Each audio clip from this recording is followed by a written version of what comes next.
안녕하세요. 허락카드입니다. 오늘은 헐셀 교육입니다. 저번에 두 번에 걸쳐 가지고 한 적이 있었는데 새로운 강의를 할 기회가 있어서 새로 만든 내용입니다. 중복되는 것도 있지만 좀 더 업데이트된 내용도 있고 끝부분에는 이벤트가 있으니까 끝까지 들어주셨으면 감사하겠습니다. 오늘도 구독, 좋아요 그리고 알람 설정 부탁드립니다. 안녕하세요. 오늘은 헐셀에 대해서 강의를 하려고 합니다.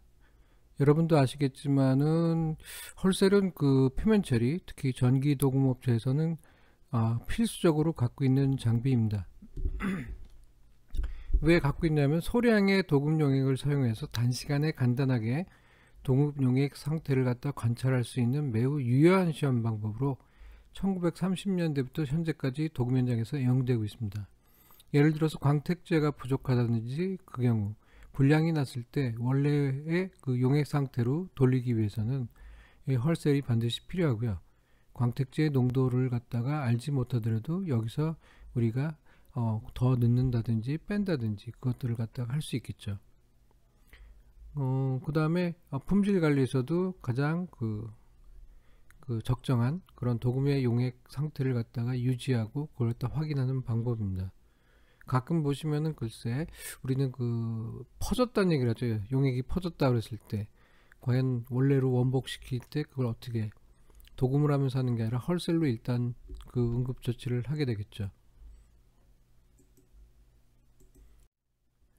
그래가지고 헐셀은 그 여러분도 아시겠지만 사람 이름으로 해서 닥터 리차드 헐이 발명한 장치입니다. 그래가지고 지금 2015년 그 프로덕트 피니싱 잡지에 나온 도금 명예의 전당에 보면은 이런 얘기했어요. 헐 박사의 발명 중에 도금업계를 영원히 바꿔놓은 것이 바로 헐셀이다. 1944년 그는 그 로코라는 회사를 창립하고 지금 현재 로코는 글쎄 있는지 모르겠어요. 옛날 맥긴 로코였는데 맥기는 일부가 옛날에 아토텍에 팔렸고요. 로코가 있는지는 잘 모르겠습니다. 창업하고 화학 및 정유 산업에 부식 억제제를 공급하고 있었으나 이것들이 도금 첨가제로 가능하다는 것을 인지하고 매크로 균일 전착성을 평가 또는 최상의 품질을 얻기 위한 적정 전류 밀도를 갖다 측정하는 장치를 개발하고자 했다. 그래서 그 양극하고 음극의 거리를 변화시킬 수 있는 간단한 그 도금조 현재 헐셀을 갖다 1939년에 특허를 했습니다. 그래서 헐셀은 그 지금 보면은 전류 밀도 범위의 최적화, 첨가제 농도 결정, 불순물 영향, 매크로 균일성 전착성을 갖다 제시할 수가 있습니다. 실제로 헐 박사는 그것을 그 다음에 특허를 팔았고요. 그 다음에 뭐 로코에 있었지만은 그 원래 했던 부식 억제제에 일을 했던 걸로 알고 있어요. 부식 억제제 이니비터도 어차피 그 어떻게 화학 반응을 갖다가 전기 화학 반응을 갖다가 일정 사이트에 유기물을 집어넣어 가지고 거기에 흡착돼 가지고 부식을 억제하는 거기 때문에 이것이 역으로 했을 때는 도금 첨가제하고 비슷하겠죠. 아무튼 그렇습니다. 그리고 지금 보시면은 이제 그게 헐 박사가 냈던 특허고요. 보시면은 지금 가운데는 그 형태들이 여러 개가 나와 있고요. 지금 보시면은 그 위에서 오른쪽이 우리가 쓰고 있는 헐셀하고 가장 비슷한 형태라고 보시면 되겠고, 그 다음 맨 오른쪽에는 지금 헐셀 시험했을 때의 결과들을 정리해 놓은 것들이 있습니다. 이 특허를 해서 지금 이제 표면 처리 업계에 지대한 공헌을 했고요. 헐셀은 아시겠지만은 뭐 간단하게 생겼죠. 마름모 형태의 그런 도금조에 그거 보면 한그 에노드가 있고 캐소드가 있고 그 다음에 거기에 용액을 집어넣고 그래서 전기를 걸어줘 가지고 하겠습니다. 그러니까 에노드는 지금 보면은 좀 작게 돼 있어서 이제 그 어떻게 사각형에 있고 그 캐소드가 지금 양극하고 음극 사이에 그 거리가 좀 다르게 설치되어 있습니다.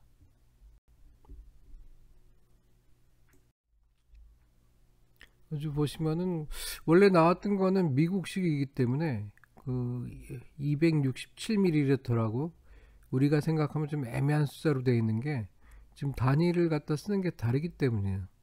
가지고 보시면은 2g을 갖다가 267ml 어떤 그 첨가제라든지 그걸 집어넣었을 때 헐셀에 넣으면은 이게 1갤런당 1온스가 들어갑니다. 가지고 미국 사람들이 쓰는 단위가 이제 갤런하고 온스기 때문에 자기들은 여기서 1이라는 게 떨어지는데 되게 애매하게 되죠. 가지고 이걸 갖다 만약에 1g을 갖다가 267ml에 넣으면은 우리는 리터당 3.75g을 갖다가 집어넣으면 되겠죠. 그래서 실험할 때 보면은 어떻게 될까요? 우리가 1g per 리터의 용액을 갖다가 집어넣으려고 그러면은 0.27g을 집어넣으면 되겠죠. 헐셀에서입니다.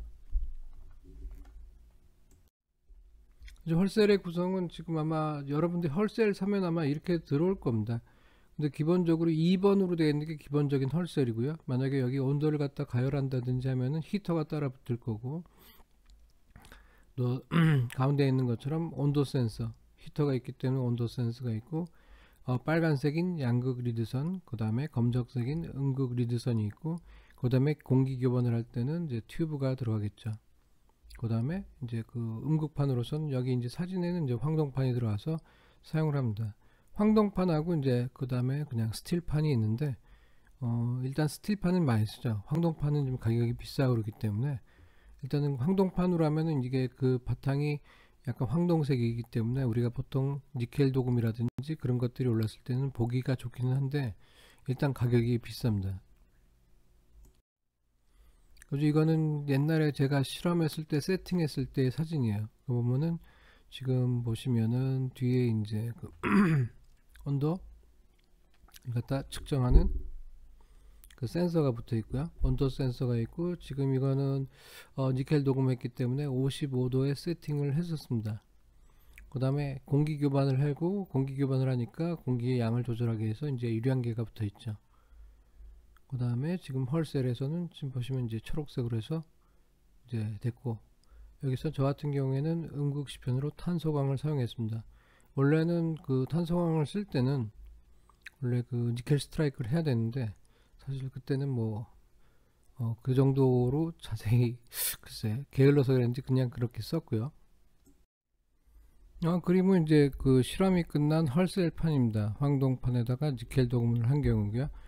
왼쪽이 보통 우리가 볼 때면 이제 고전부가 되겠죠. 여기 그림에서는 이제 탔습니다. 버닝 현상이 일어났고, 그 다음에 지금 전체적으로 봤을 때 약간 그 고전부에서 중전부 정도의 이제 좀 약간 검게 이제 나와있고, 이런 식으로 실험을 하게 됩니다. 여러분들이 아마 현장에서 많이 실험을 하실 테니까 여기 대해서는 더 이상 설명을 안 하고요. 그 다음에 지금 보시면 이제 크롬 도금용 같은 경우가 있습니다. 크롬 도금을 갖다 실제로 헐셀을 찍고 오른 경우는 많지 않고요. 크롬 도금 같은 경우에서도 지금 일단은 그 온도를 올려야 되죠. 근데 지금 보면 히터는 안 달려 있고요. 약간 그 네모난 형태의 그 수조에 그 안에 헐셀이 들어 있고요. 그림을 잘 보시면은 그 헐셀에 구멍이 뚫려 있습니다. 가지고 크롬 도금을 실험할 때는 이 1000리터를 갖다 용액을 부어서 테스트를 해요. 이게 왜 이러냐면은 용액 온도가 50도 정도 되고, 크롬 도금 같은 경우, 서전트 같은 경우에는 전류 효율이 한 13%, 뭐 12% 정도가 나옵니다.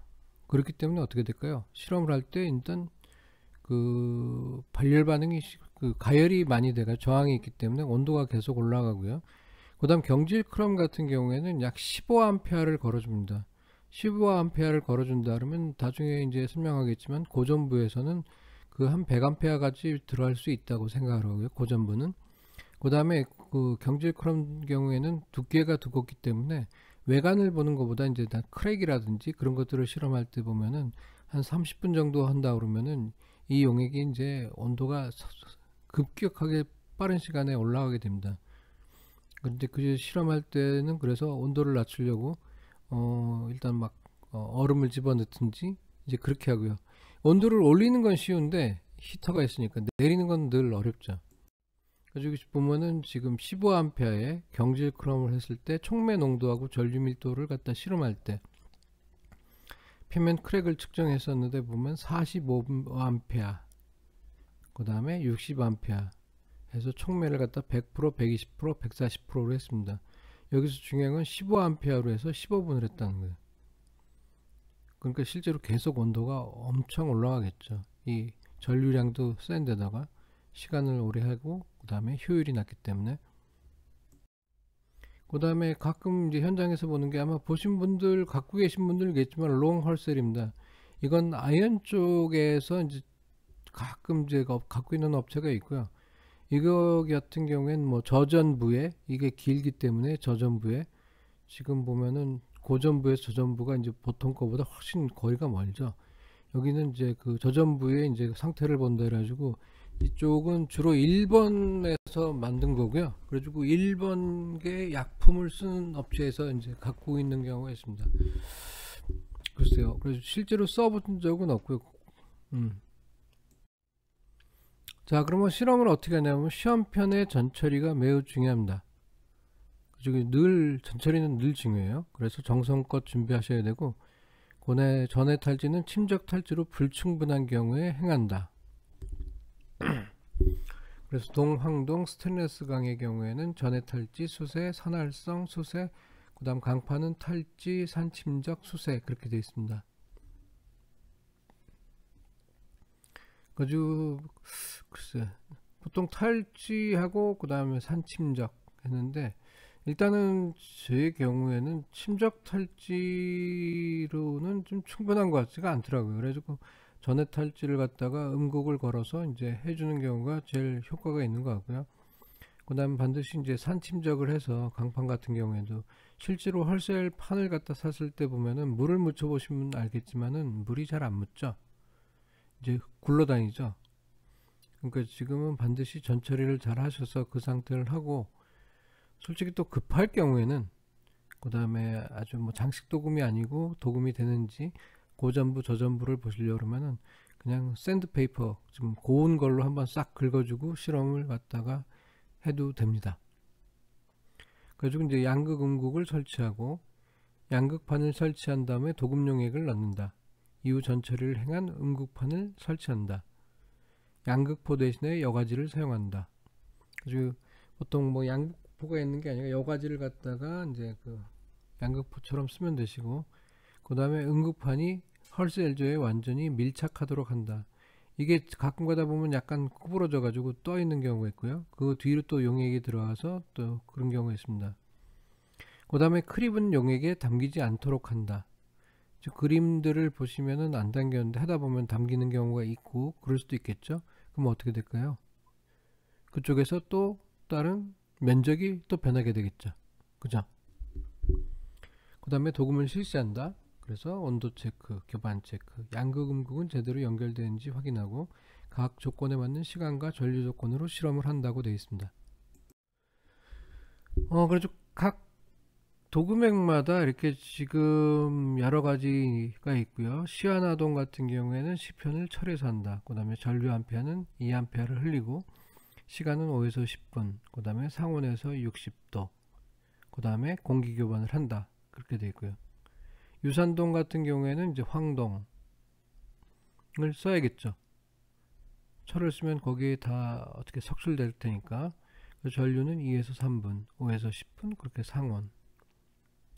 그 다음에 니켈 같은 경우에도 황동으로 되어 있는데 실제로 보면은 여기 니켈 스트라이크를 때린 그 철판을 써도 되시고요. 이 경우에 보면은 전류 시간이 회사마다 좀씩은 다릅니다. 그래서 공기 교반을 하는 경우가 있고 없는 경우가 있고 그러는데 이건 약품업체에 따라서 좀 제시하는 조건이 다를 수 있으니까 테크니컬 데이터 시트를 갖다 참고하시면 될 것 같습니다. 크롬 도금 같은 경우에는 지금 니켈 도금으로서 10A 그 다음에 10분 40에서 60도 그렇게 되어 있습니다. 그 다음 삼각 크롬이 있고요. 그 다음 아이언 같은 경우에는 대부분 이제 철에다 하겠죠. 철이기 때문에 아이언보다는 어떻게 될까요? 일단은 귀하니까 아이언이 철판에 석출되는 일은 없겠죠. 자, 그렇게 해서 아마 여러분들이 아마 하시는 것들은 이 중에서 모든 거를 갖다 하는 업체는 없을 거고요.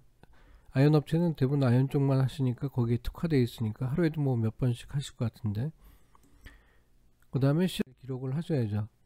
요거는 대구에 있는 영진 캠텍 장용석 기술사가 이제 보여준 그겁니다.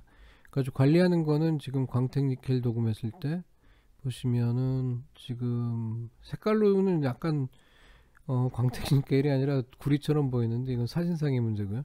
그래서 각 조건으로 했을 때 보면 황산 니켈이 얼마 있고 염화 니켈이 얼마 있고 붕산이 있을 때 그 다음에 광택제의 종류에 따라서 어떻게 나오는지 이제 그게 있고요.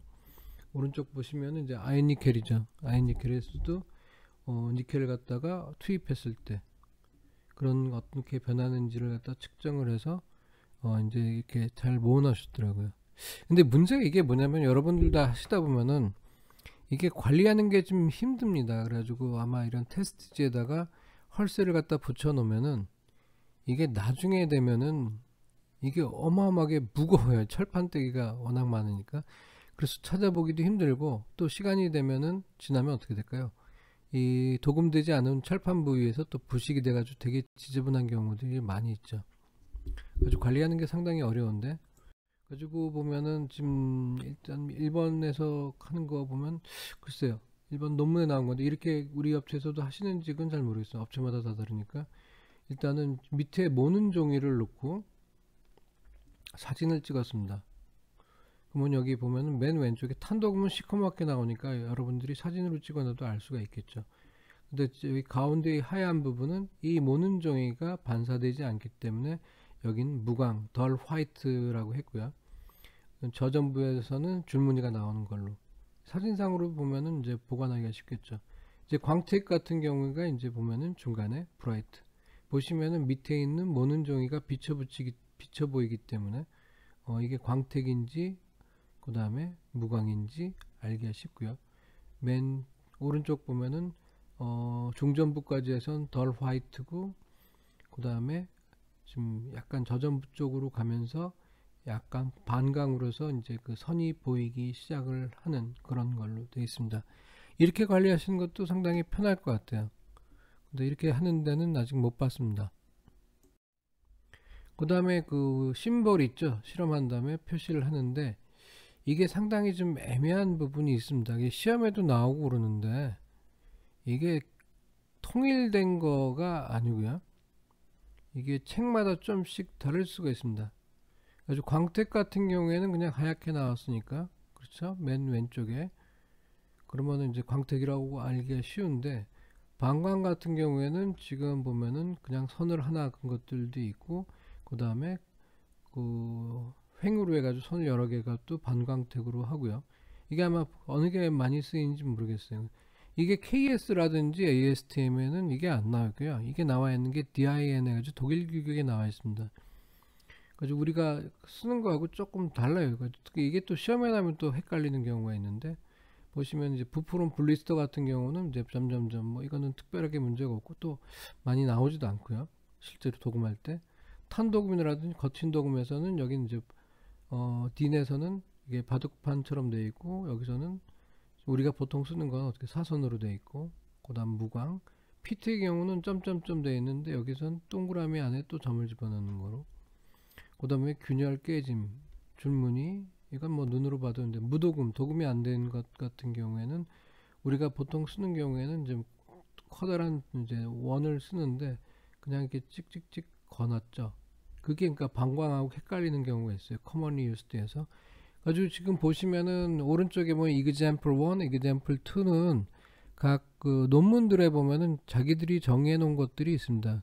아주 발표한 사람이 어떻게 기록했느냐 해가지고 일단은 광택 같은 경우에는 뭐 지금 뭐 비슷한 것 같은데 이게 좀 많이 다르기 때문에 여러분들이 그거는 실제로 이걸 어디 갖고 가가지고 쓰시는 건 아니기 때문에 그러는데 이게 시험에 나오기 때문에 상당히 헷갈린 부분이 있어요. 그 다음에 레코드 할 때 보시면은 아까 그림을 갖다 모든 면을 갖다 하시는 건 아니고 이게 지금 보면 전체적으로 했을 때 25에 10, 13이니까 그래서 한 28mm 정도가 되겠습니다. 높이가. 그 다음에 여기는 이제 100 정도 되면은 여기서 액면이 있고 그랬을 경우에 어떤 일정 면을 갖다 여기서 보시면은 지금 밑에서 25mm 떨어진 그 다음에 거기서 10mm의 그 띠를 가지고 기록을 합니다. 그래서 보시면은 이제 그림에 보면 이제 어떻게 되는지 아시겠죠? 기록이 예로에 되어 있고, 여기도 밑에 보시면은 지금 이것도 이제 1번에서 기록해 놓은 거 보면은 여기 좀씩은 좀 다릅니다. 이제 여기서는 덜 화이트 해서 지금 5에서 30%한 게 하얀 것들이 되어 있고요. 브라이트 같은 경우는 검게 되어 있어요. 여기서도 또 얘기가 달라지죠. 앞에 거하고. 이거는 옆에서 반드시 이렇게 써서 표시를 해줘야지만 알 수가 있습니다.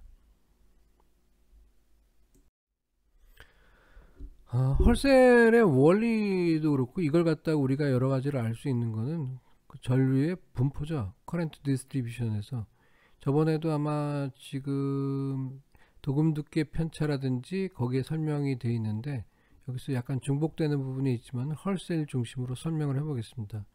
다시 한번 말씀드리지만 이제 1차 분포, 2차 분포가 있고요.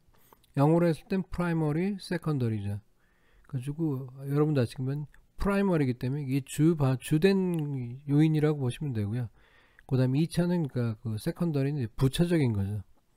그래가지고 기하학적인 요인, 어떻게 형성이 되어 있는지, 그 샘플이, 그 다음에 어떻게 배치되어 있는지, 그게 가장 중요하고, 그 다음에 2차로 가는 게 도금액의 고유 특성입니다. 뭐 약품이라든지 첨가제라든지 용액 조건이라든지.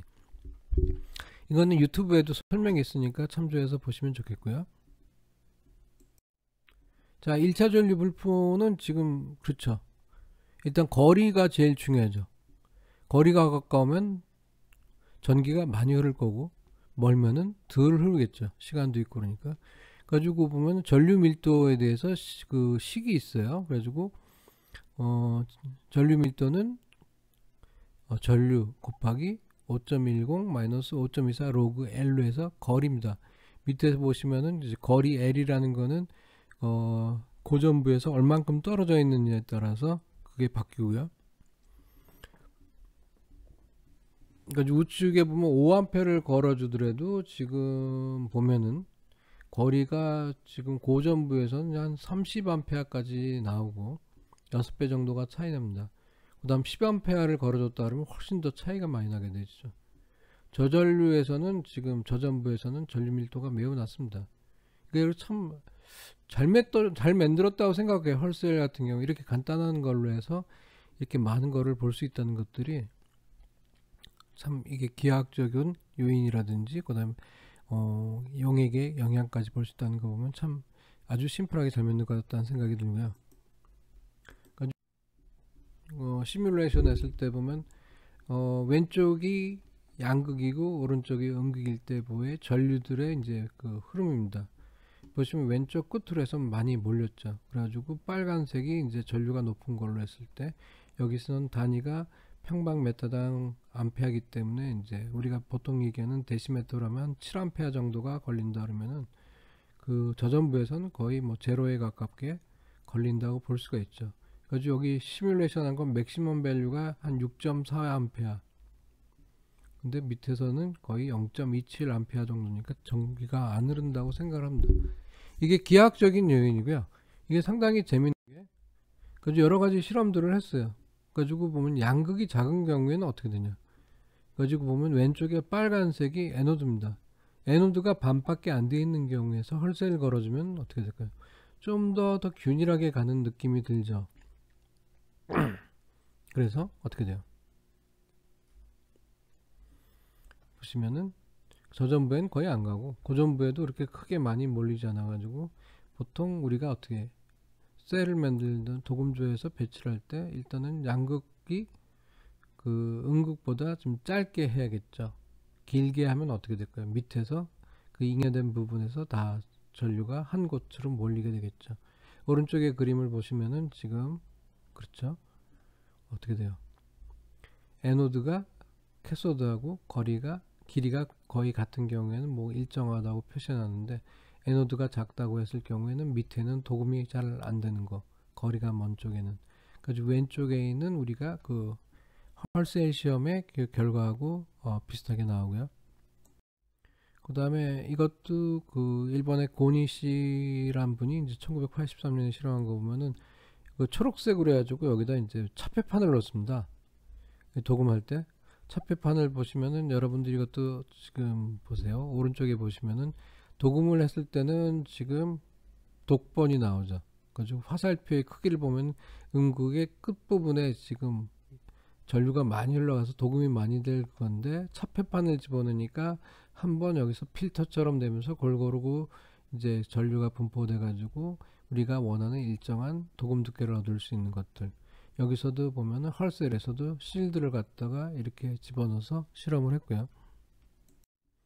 여기 같은 경우에는 또 보조 음극을 갖다가 했습니다. 가지고 그 음극의 길이를 1cm를 더했을 때 이 경우에 보면은 지금 어차피 저 전부는 안 가겠지만은 지금 더 선이 보면은 등고선이 간격이 지금 일정하게 나와서 앞에 나온 것처럼 그냥 막 떼거지로 그렇게 고전부로 가는 것들을 피할 수 있다는 걸 보여주고요. 여기에 대해서는 또 실제 현장에서 어떻게 쓰는지에 대해서는 유튜브에 1차 전류 분포를 찾아보시면 될 것 같습니다. 이 걸린 부분이 몇 암페어 걸린지 그 왼쪽 밑에서 보면은 여러분들이 보시는 여기서 같은 2암페어를 걸어줬지만은 왼쪽 고전부에서는 10암페어가 걸려 있고요. 그 다음에 저전부에는 0.1이 되어 있습니다. 각 암페어별로 어떤 식으로 표면이 나오는지를 관찰하시면 돼요. 그러니까 헐셀자입니다. 오른쪽에 보시면 헐셀자를 겹쳐놓고 봤을 때 보면 더 쉽죠. 이렇게 했으면은 2암페어를 걸어줄 때는 어떻게 된다. 0.5암페어를 걸어줄 때는 어떻게 된다를 알 수 있고 거기에 대해서 한번 품질 관리할 때 쓰시면 되겠습니다. 다음은 2차 전류 분포입니다. 2차 전류 분포는 전에 이제 균일 전착성 때 한번 설명을 한 것 같은데요. 여기는 그 전기화학적 특성으로 해서 이제 음극에서의 분극과 요계 전도도에 의해 결정되며 도금력, 첨가제의 종류, 양에 의해서 영향을 받는다. 그렇게 되어 있습니다.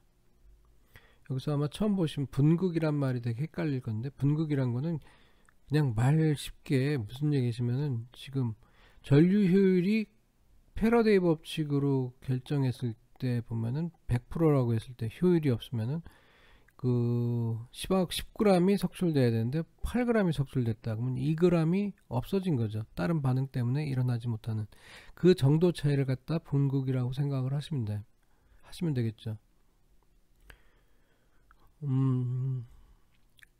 그래서 지금 보시면은 그것도 헐아카데미 전류 분포편을 보시면 좋겠고요. 자, 그래서 2차 전류 분포로 해서 이제 아연 도금을 했을 때, 알카리 아연 도금 했을 때 보면은 아연 농도를 갖다가 밑에 보시면은 6g, 8g, 12g을 갖다가 리터당 이렇게 변화를 시켰습니다. 이때 두께 변화를 보면은 12g이 들어갔을 경우에 보라색을 보면은 저전부하고 고전부의 차이가 커요. 고전부에서는 한 14마이크로 정도 됐고 저전부에서는 모르겠습니다. 이게 3차원이어서 한 2마이크로 정도 됐다 그러면은 한 7배 정도가 차이가 나게 됩니다. 8g 같은 경우에는 중간이고요. 6g 같은 경우에는 보라색하고는 전혀 기울기가 틀립니다. 그래가지고 고전부에서 한 5마이크로 저전부에서 뭐 한 1에서 2 정도 붙었겠죠. 왜 이러냐? 일단은 이거는 농도가 높기 때문에 아연이 빨리빨리 공급될 수 있죠. 음극 표면에서. 근데 6g이면은 어떻게 돼요? 힘들죠. 그래서 나중에 한계전류 밀도라든지 그거하고 관련되어 있는데 거기 보면 금속 이온의 농도를 올리면은 도금 속도가 빨라진다고 그렇게 얘기했죠. 아무튼 이것도 이렇게 보시면은 헐셀로 해서 판단을 할 수가 있습니다. 어렵게 해가지고 실험을 하시는 게 아니고요. 12g/L에서 놓고서 이제 그 각 부위별로 이제 지금 이제 도금 두께를 측정하면 알 수가 있고요. 그 다음 참고 자료를 이용하는 거죠. 헐셀에 대한 자료들이 이렇게 많이 있고 정리된 것들이 없습니다. 그래서 여기 보시면은 지금 되게 옛날 책인데 참고 자료 더 헐셀이라 가지고 그런 그 헐셀 실험한 것들을 모아놓은 것들이 있어요. 근데 이게 1966년이기 때문에 팔지도 않고 저는 갖고 있는데 그래서 저번에 한번 이벤트를 해서 필요하신 분은 얘기하라 하는데 한 분이 그 얘기를 해서 한번 보내드린 적은 있습니다. 일단은 뭐 그냥 이런 식으로 정리해 놓은 것들이 있고요. 지금은 그때 66년이니까 지금하고 또 쓰는 용이라든지 광택제가 다르기 때문에 글쎄 바로 직접적으로 비교할 수는 없겠지만 참고는 할 수 있겠고요. 그 다음에 전에는 약품회사에서 TDS 테크니컬 데이터 시트에서 이 기본적인 자기들 약품에 대한 그 헐세 결과를 줬었는데 요즘은 잘 모르겠어요. 주는지. 저도 이제 이쪽 일을 잘 안 하기 때문에. 가지고 그 황산동동 같은 경우에는 지금 보면은 표준 샘플 가장 좋은 것들은 광택하고 레벨링이 우수하게 전체적으로 돼야 되는데, 만약에 A제가 부족할 때는 지금 광택이 있으나 레벨링이 떨어지는 거로 되어 있고, 그럴 때는 B제란 걸 넣어라. A제가 부족할 때는 어떻게 되나? 그럴 때는 A제를 갖다 보충해야 하는데, 여기 같은 경우에는 저전부 쪽에 그름 낀 도금하고 어두운 동도금이 나온다. 이렇게 레인지가 돼가지고 이제 관리를 했었고요. 그 다음 알카리 아인 도금에서도 마찬가지로 아까 얘기한 것처럼 균일 전착성을 보는 거라든지, 그 다음에 어느 쪽까지 이제 흐린 도금이 나오는지, 이런 데이터들을 갖고 있으면은 여러분들이 아마 관리하기 쉽겠지만은, 아니면 직접 만들어셔야 될 겁니다. 그 다음에 삼각크롬 도금 같은 게 이 염산력인데, 이거는 개발 단계에서 작성됐던 그런 헐셀이에요. 그래서 이거는 아마 시중에 나온 적이 없고요. 아마 2005년 6년 정도쯤에서는 상당히 대외비 자료였던 걸로 기억을 하고, 지금도 그 다음에 시장에서 나온 적은 없고, 아마 여러분들이 잘 아시기 때문에. 왼쪽을 보시면 니켈 같은 경우에는 100mg, 그 다음에 200mg, 500mg, 그러니까 불순물로 들어간 니켈의 양에 따라서 어떻게 변하는지, 그 다음에 납이 들어갔을 경우, 오른쪽에 이제 봉산이 변할 때 어떻게, 지금 보면은 부족할 때는 어떻게 나오는지, 이런 것들의 자료들이 있으면 좋겠죠. 한번 여러분들이 사용하고 계신 약품에서 한번 문의하시면 좋을 것 같고요. 그 다음에 지금 나와 있는 것들 보면 방광니켈 같은 경우에는 고전부 60% 정도가 면적이 방광, 그 다음 피팅이 없어야 되고, 저전부에 도금 안 된 부분이 없으면, 안 된 부분은 없어야 한다는 게 이제 표준입니다. 이렇게 돼 있고, 이제 보면은 정상적인 거에서는 60% 정도가 반광이고, 저전부에서는 광택 도금이 나는 게 표준 샘플인데, 만약에 여기서 이제 끝에 저전부에 도금이 안 들어갔을 경우에 스킵 됐을 경우, 그때는 레벨러가 과잉이라든지 광택제가 부족하다든지, 이제 두 가지 원인을 찾고요. 실험을 갖다가 그럼 어떻게 될까요? 약품에다가 또 집어넣어서 아까 계산했죠? 267ml에 1g 들어갔을 때 어떻게 되는지, 이제 그것들하고, 그 다음 피팅이 났을 때 보면은 어떻게 하는지, 이거 같은 경우 뭐 헐셀이 없어도 여러분들이 아시는 거겠지만, 광택 같은 경우에는 표준으로 했을 때는 전면 광택 도금이고 피트가 없어야 됩니다. 근데 끝에 이제 보면은 LCD 쪽에서 보면은 지금 이렇게 다크하게 나올 경우에는 광택제가 부족한 거고, 그 다음에 여기서도 피팅이 나오면은 어떻게 될까요? 여기도 수분제를 집어넣으라 그렇게 나오겠죠. 육각크롬 도금이고요. 여기서는 브라물 촉매를 집어넣었습니다. 근데 이거는 지금 경질은 아니고요. 장식 도금입니다. 했을 때는 전면에 광택 도금이 나서, 특히 이제 헐셀 8에서 8.5cm까지, 그러니까 상당히 깊게 저전부까지 좋은 견일 전착성을 보이는 게 표준 샘플이고요. 근데 보시면은 만약에 균일 전착성이 나빠진 경우에는 어떻게 될까? 황산 농도가 너무 높다, 촉매 농도가 너무 높다, 그 다음에 염속 농도가 높다. 그럴 경우에는 지금 어떻게 대책이 나와 있고, 반대로 이제 고전부에서 보면은 탄도금이 나왔을 경우, 이 경우에는 황산 농도가 너무 낮다, 촉매 농도가 너무 낮다. 반대의 경우죠, 지금 원인이. 그래가지고 지금 근데 아마 많이 안 하는 게, 황산 농도가 바뀐다든지 크롬 도금에서 황산 농도를 갖다가 너무 일부러 황산 농도를 높이는 경우는 별로 없기 때문에, 그 다음 촉매를 쓰시는 것도, 촉매의 경우에도 브라물 같은 경우에는 어차피 그렇게 크게 변하지가 않습니다. 그래서 크롬 쪽에서는 그렇게 많이 헐셀을 찍지는 않고요. 이렇게 해서 아마 이런 자료들을 갖다가 여러분들이 모아 놓으시면은 품질 관리라든지 그 다음에 지속적으로 이제 하면은 그다음 어떤 경향을 갖다가 보이는지 그다음 트러블 슈팅 하는데 큰 도움이 될 것 같습니다. 그래서 관련된 그 약품의 경우에서 한번 좀 많이 이런 것들에 대한 자료를 요청하시는 것도 좋은 거라고 좋다고 생각을 합니다. 오늘 이벤트는 딴 게 아니고요. 동니켈 크롬 도금의 헐셀 판정 매뉴얼이라고 외국 용액 회사에서 만든 자료인데 총 11페이지 정도 됩니다. 복잡하진 않은데 일단 한번 참고해 보시면 좋을 것 같아 가지고 공유를 하려고 합니다. 일단은 구독을 하시고 그 다음에 그 댓글에 이메일 주소를 알려주시면은 PDF 판으로 보내드리려고 합니다.